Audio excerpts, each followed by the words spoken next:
Buenas tardes a todos. Buenas tardes. ¿Les va? Es una suerte de charla, clase de historia. Para mí es una clase de historia esto, ¿eh? Bueno, buenísimo. Te quería preguntar si está mal que no sepa tanto de San Martín. Bueno, muchas gracias por venir a todos. Sí, yo creo que está mal, ¿no? Porque nos han contado poco del San Martín real, ¿no? De este hombre tan íntegro, tan múltiple, interesado por tantas cosas, por la filosofía, por la historia, por la música, por la pintura, y hay un recorte muy a lo militar, ¿no es cierto? En esta operación trágica que se llevó adelante, donde primero lo transformaron solamente en militar, luego lo declararon padre de la patria y finalmente la operación culmina con que el ejército es el padre de la patria, ¿no? Con todas esas consecuencias nefastas que tuvo para nosotros. Me gustaría que charlemos un poco sobre en qué consiste el recorte sobre la persona de San Martín, y si me puedes contar la anécdota de la película de Halcón, que me parece muy gráfica. Sí, totalmente. El recorte consiste en sacar todo lo que tiene que ver con un hombre que piensa, un hombre enormemente preocupado por su país, por su pueblo, un gran gobernante que gobernó la provincia de Cuyo, San Juan, San Luis y Mendoza, con medidas realmente populares, modernas, pionero en muchas cosas, es el que instala entre nosotros el concepto de educación popular, de salud, ¿no? Salud pública, con medidas tan interesantes como, por ejemplo, entender que había una capacidad ociosa en los conventos, que los frailes no tenían mucha ocupación, entonces convertirlos en agentes sanitarios para que vacunen a los chicos de esas provincias. Un hombre que le encantaba tocar la guitarra de concierto, ¿no? Un gran concertista, gran lector de los escritores más revolucionarios de la Revolución Francesa, Voltaire, Montesquieu, ¿no? Todo eso nos ha sido escamoteado de alguna manera en esta cuestión que solamente es Maipú, Chacabuco, San Lorenzo, El Cruce, que son todas cosas muy importantes, pero que no es el San Martín completo, ¿no? Que está bueno que lo conozcamos de alguna manera.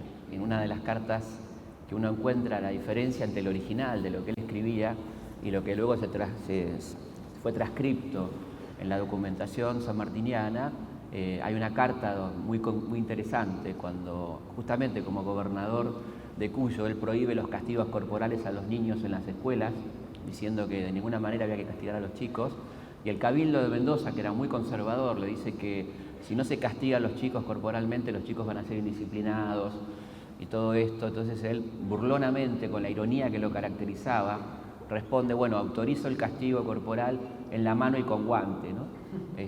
Como diciendo que de ninguna manera. Y ahí le escribe a su amigo Guido y diciéndole, fíjese lo que me dicen estos carajos, ¿no? Refiriéndose a esta oligarquía mendocina que manejaba el Cabildo. Y la traducción de estos carajos es estos señores. Y yo creo que es muy diferente carajo y señor, ¿no? Son dos cosas muy diferentes, pero la idea es que San Martín no usaba esos términos. San Martín no tenía debilidades, que San Martín no vomitaba, como me contaba el querido Alfredo Halcón cuando hizo El Santo de la Espada, que encarnó al Libertador y tenía un vedor, eran las épocas del dictador Onganía, y tenía un vedor, un coronel, que era el que decía esto está bien, esto está mal, y eran épocas muy caras para el cine porque se filmaba todo en celuloide, y la verdad que cada corte era una fortuna. Entonces Torre Nilsson, el director harto de esto, pidió una reunión con Onganía, pasar el fragmento en el microcine de Olivos. Se pasó el fragmento donde San Martín vomitaba. Recordemos, San Martín vomitaba mucho porque tenía problemas de vómitos de sangre. Onganía ve ese fragmento, se prenden las luces y dice San Martín no vomitaba. Y San Martín no vomitó, digamos, ¿no? Estas barbaridades que deshumanizan a un personaje, que lo vuelven un ser inimitable, perfecto, no se cumple la idea de la ejemplaridad, donde uno puede llegar a ser como ese personaje, con este concepto equivocado de la ejemplaridad. La ejemplaridad no es la sinonimia, uno no tiene que cruzar los Andes para ser San Martín, ¿no? Con cumplir con los valores sanmartinianos de honestidad, coherencia, patriotismo, uno ya está haciendo uso de la ejemplaridad, ¿no? Pensemos, por ejemplo, que es el hombre que introduce prácticamente en Argentina la homeopatía. La homeopatía era una ciencia ultra o una paraciencia, como se quiera llamar, ultramoderna, recién empezaba en la década del 10, y él ya tenía en el año 14 su botiquín homeopático con el cual se fabricaba sus medicamentos, y esto tenía que ver con la cantidad de enfermedades que padecía, que no tenían sus remedios ni sus calmantes en la medicina alopática, en la medicina común. Por lo tanto, él se fabricaba sus propios remedios homeopáticos, lo cual habla de una persona que está muy al tanto de las novedades científicas, de lo que está pasando, es decir, un tipo muy a la moda, de alguna manera. Le gustaba muchísimo la música y está muy bueno pensar que la música de fondo de San Martín bien podría ser Mozart, bien podría ser Beethoven, contemporáneos a los cuales él admiraba absolutamente, ¿no? Y creo que cambia cuando uno piensa cuál era el sonido de fondo de esa cabeza, ¿no? ¿Y cómo era percibido él? Porque, digo, era común venir con ideas que en principio a mí me comienzan a sorprender cuando empiezo a leer tu libro, o ¿estaba todo bien con que fuera así él? No, siempre... Este tipo está loco. No, claro, siempre fue un tipo sospechoso, fue mal recibido por el poder en Buenos Aires, por Rivadavia, por ejemplo, ¿no? Siempre parecía un tipo como peligroso, que pensaba demasiado, tenía demasiadas ideas, y de hecho fue un marginado de la política, ¿no? Porque siempre era un personaje expectable para gobernar. Pensemos que cuando triunfa en San Lorenzo, su capacidad política, su conocimiento, su prestigio crece enormemente en el momento que se reúne la asamblea que va a elegir un director supremo, que es una especie de presidente. Y es en ese momento que el tipo que maniobraba la política porteña, que era Alvear, decide mandarlo al norte en reemplazo de Belgrano, ¿no? Para sacarlo del medio. Y lo dice el texto que reproduzco en el libro, ¿no? Le dice: nos sacamos de encima al hombre, por fin se fue, no lo tenemos acá, porque el coronel San Martín se manifestó contrario al centralismo, ¿no? Esto lo dice literalmente Alvear cuando lo mandan al ejército del norte, donde se produce un hermoso encuentro entre dos personas, quizá de las mejores que tuvimos en nuestra historia, que son Belgrano y San Martín, que de ninguna manera, también estas cosas raras, ¿no? Que se nos cuenta que se encontraron un rato en Yatasto, ¿no? Esto no es cierto, o sea, se vieron en Yatasto, pero convivieron un mes y medio en Tucumán, haciendo algo increíble, que es crear la primera academia militar científica de nuestra historia.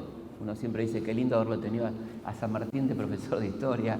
Eso pasó en Tucumán, porque San Martín pensaba, igual que Belgrano, que había que formar cuadros militares con una capacidad intelectual de comprensión, que transmitan a los soldados ese conocimiento, que no alcanzaba con las voces de mando, sino que había que ser un intelectual, además, ¿no? De un militar. Y esto aparece muy claramente ahí. Y además se encuentran estos dos tipos que se admiraban sin conocerse, ¿no? San Martín había conocido todo lo que había escrito Belgrano sobre economía, educación popular, derecho de la mujer a la educación, así que tenía muchas ganas de conocer a este Belgrano con quien convive, y además que sabe que le ha tendido una trampa, que Belgrano se lo cuenta. Estas dos batallas de Vilcapugio y Ayohuma, estas derrotas son derrotas provocadas para desprestigiar a Belgrano. Belgrano insiste en no avanzar hacia el Alto Perú, y la comandancia de Buenos Aires, encabezada por Rivadavia, insiste en que vaya porque necesitan que Belgrano sea derrotado militarmente y políticamente. Esto se lo cuenta Belgrano a San Martín. San Martín se niega a detenerlo, que era la orden que tenía, detenerlo para juzgarlo, se niega absolutamente. Y ahí en Tucumán es donde nace un poco madura la idea de cambiar de estrategia, ponerlo a Güemes en el norte y lanzar la campaña continental del cruce a Chile y la campaña al Perú. ¿Por qué quiere venir a la Argentina? ¿Por qué quiere volver a la Argentina? Bueno, quiere volver porque él entiende que la lucha contra el absolutismo, lo dice él, se puede librar en cualquier parte, y que él, como había acordado con los americanos de la Logia de Cádiz, que era una logia en esa linda ciudad de Cádiz, que era el nexo entre España y América, el gran puerto de contacto entre España y América, había una logia de americanos donde todos resuelven en el momento oportuno volver a sus países a trabajar por la independencia, ¿no?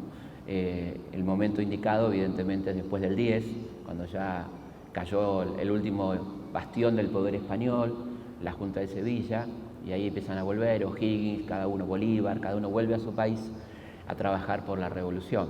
Y es en ese momento cuando San Martín, previo paso por Londres, porque no podía venir directamente, pues se hubiera detectado sus intenciones, llega aquí y comienza entonces a juntarse con los sectores más progresistas locales. Para mí ahí está una de las partes más interesantes de San Martín, que es la parte de la rosca política, la negociación política, la estrategia política. Absolutamente. Se nos ha enseñado que a San Martín no le interesaba la política, cosa que es falsa absolutamente. Cuando llega acá se contacta con la Sociedad Patriótica, que era el partido más a la izquierda, ¿no? Y ahí se integra San Martín y recibe la enseñanza del morenismo, o sea, San Martín recibe todo el plan de operaciones, toda esa cuestión, ¿no? Y ahí comienza entonces una vocación política que no va a parar en ningún momento. Como gobernador de Cuyo hace política, se enfrenta muy fuertemente con el poder central encarnado por Alvear, un poder absoluto, dictatorial. El término dictatorial es interesante porque lo dice la propia Academia de la Historia, que lo quiere Alvear, ¿no? Y dice la dictadura de Alvear. Bueno, esa dictadura, cuando ve el tipo de gobierno que está haciendo San Martín, decide voltearlo, decide derrocarlo. Manda a Perdriel en reemplazo de San Martín, el general Perdriel. San Martín, cuando recibe a Perdriel, hace una movida que lo muestra como muy hábil político. Dice: permítame, general, que lo acompañe a la asunción de su nuevo cargo como gobernador de Mendoza. Lo que estaba haciendo era evidentemente convocar al pueblo, llegar a la plaza, y cuando llegó San Martín y Perdriel, se imaginan el pueblo mendocino vivando a San Martín y silbándolo y tirándole de todo a Perdriel. Perdriel se tuvo que ir directamente y él fue ratificado políticamente como gobernador, plebiscitado por su pueblo, ¿no? Y además estamos omitiendo un detalle, que es que tenía menos de un año como gobernador. Menos de un año como gobernador, fue ratificado y es uno de los 3 gobernadores, de todos los gobernadores que habían sido puestos a dedo, es uno de los 3 gobernadores realmente populares que tiene nuestro país, en aquel momento las Provincias Unidas, realmente populares, plebiscitado. Uno era Candioti, el príncipe de los gauchos en Santa Fe, un artiguista, por supuesto nuestro querido Martín Miguel de Güemes, y San Martín en Cuyo. Otra cosa que me llama mucho la atención de San Martín es el dominio del ego. A medida que iba haciendo la carrera, podría haber sido un hombre absolutamente megalómano, y hay un montón de pruebas en este libro de que lo tenía bien dominado. Sí, es realmente el antiego, ¿no? Es decir, frente a su enemigo Alvear. Hay un documento muy interesante al que tuvo acceso, autógrafo, cuando Alvear toma Montevideo y le manda el parte de guerra, donde dice: yo entré a Montevideo y al frente de mi tropa liberé la ciudad, y yo me consagré vencedor de esa ciudad, y yo. Y San Martín subraya todo lo yo, los mí, y abajo pone, de su puño y letra, pone ni Napoleón, ¿no? O sea, hablando del nivel de egolatría de este tipo, que era evidentemente su antinomia en todos los sentidos, era lo contrario de lo que era él, ¿no? En sus partes no hay menciones personales. Parte de San Lorenzo, que es un parte hasta poético, digamos, él no habla en ningún momento de él, habla de sus compañeros. Los partes de él comienzan diciendo compañeros del ejército de los Andes, y en el parte de San Lorenzo es muy interesante porque termina pidiendo por los huérfanos, por las viudas. No hay una autoglorificación en absoluto, sino preocupado por los que quedaron heridos, por las viudas, por los hijos de los muertos, ¿no? Bueno, que habla de una persona con un fuerte carácter humanista, ¿no es cierto? Absolutamente progresista. En el libro están las medidas que toma. Hay un montón de medidas, Sí. que ahora te voy a pedir que las Sí. detalles, pero también habla de dignificar al artista y a los Sí. autores. Bueno, él es un hombre muy amante del teatro, ¿no? Un hombre que leía mucho teatro, leía Shakespeare, fanático del teatro francés e inglés. En su biblioteca tan amplia están prácticamente todas las obras de Shakespeare en inglés, original. Y cuando llega a Lima hace una ley de protección del teatro, dignificación del actor, prohíbe que los funcionarios entren gratis a los teatros, o sea que él mismo se impone pagar su entrada, no admite el palco oficial, sino que hay que ir a donde haya lugar, y financia y subsidia el teatro, ¿no? También protege los monumentos arqueológicos incaicos. Él tenía una profunda admiración por los incas. Él promueve la publicación de lo que la Inquisición consideraba uno de los libros más subversivos, 2 libros que la Inquisición odiaba profundamente, ¿no? Uno era Los comentarios reales de los incas, de Garcilaso de la Vega, porque él decía que no alcanzaba con conocer a los ilustrados europeos, a los filósofos, sino también conocer a nuestros filósofos, cómo pensaba el americano, ¿no? El originario. Por eso promueve ese libro y promueve la edición del Quijote, prohibido totalmente por la Inquisición, y muy linda la prohibición de la Inquisición de Lima, donde dice: se prohíbe el Quijote y las novelas de caballería porque, como se sabe, promueven la imaginación promueve la rebelión, ¿no? En el decreto de San Martín, de publicación del Quijote, de reivindicación del Quijote, justamente reproduce ese párrafo como diciendo justamente por esto lo vamos a publicar. Es interesante pensar en un militar con esa amplitud, salud pública, derechos laborales, son todas cuestiones que al día de hoy siguen siendo revolucionarias, que al día de hoy las planteás, estas cuestiones de que los funcionarios tengan que pagar entrada para ir al teatro. Exactamente. Suena el régimen, hacer ahora. El régimen impositivo absolutamente censitario, o sea que paguen realmente más los que más tienen. Derechos laborales fue pionero, fue la primera ley laboral de la Argentina, la redacta San Martín, es una ley de Mendoza donde establece la obligación de la libre deuda, o sea el patrón tenía que demostrar que no le debía un centavo a su peón, cosa insólita para 1814, ¿no? Bueno, todas estas cosas pocas veces se nos cuentan, ¿no es cierto?, de este San Martín tan completo como vamos viendo, ¿no? Sí, sigue teniendo una actitud honesta pese a todo. Aparte me puedo imaginar también lo que lo heriría a él, la situación acá en Argentina, ¿no? Digo, sí. Cómo lo trataban a él constantemente. Ahora vamos a ingresar en minutos en la parte de cómo lo van borrando de algunas partes de la historia, cómo van armando sí. su biografía con datos completamente falsos. Sí, esencialmente una campaña de prensa feroz de los periódicos rivadavianos. El Centinela y el Argos hace una verdadera campaña de prensa contra San Martín. Han logrado su objetivo, que es que San Martín no logre la victoria en el Perú final, porque eso lo hubiera inmediatamente catapultado para ser el presidente del futuro Congreso a reunirse del 24. Ese era el gran peligro para los rivadavianos, por eso le bombardean su gobierno en el Perú, no quieren que se llene de prestigio en el Perú para volver acá con toda la gloria y ser el presidente puesto.